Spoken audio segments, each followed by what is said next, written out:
అత్యంత ధనవంతులు ఆచరించే ఈ ఫార్ములాని తెలుసుకొని మీరు ఆచరించి చూడండి.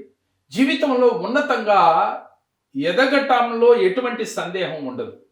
సహజంగా ప్రతి వ్యక్తికి ఉన్నతంగా ఎదగాలి అనే ఒక కోరిక ఉంటుంది. కానీ దానికోసం ఒక కార్యాచరణ ఉండాలి.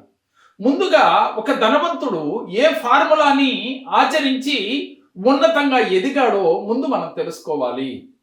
అంటే ఎప్పుడూ కూడా అత్యుత్తమ ధనవంతుడిగా ఎదిగాడు అంటే వారి ఆలోచనలు ఇలా ఉంటాయి. ఎప్పుడూ కూడా నిరంతరం డబ్బుని ప్రేమిస్తూ ఉంటారు. డబ్బుని ఎలా సంపాదించాలో ఆలోచిస్తూ ఉంటారు. వారి ఆలోచన ఎప్పుడూ కూడా నేను ధనాన్ని ఈజీగా సంపాదించగలను, నేను కొత్త కొత్త ఆలోచనలతో నేను కొత్తగా క్రియేట్ చేయగలను, డబ్బుని సృష్టించుకునే ఒక శక్తి నాకు ఉంది అనే భావంతో ఉంటారు అని చెప్తూ ఉన్నారు.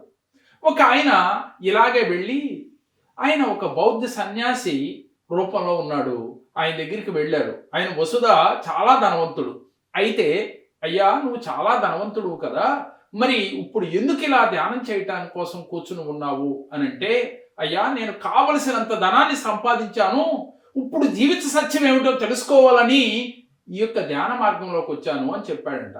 అయితే మేము ఇవాళ సంపాదించాలి అనే ఆలోచనలోకి వచ్చాం స్వామి, మాకు ఈజీగా సంపాదించే మార్గం తెలియచేయమని అతన్ని అడిగాడంటే ఇతను ఒక పేదవాడు అడిగితే ఆ బౌద్ధ సన్యాసి ఇలా చెప్తూ ఉన్నాడు.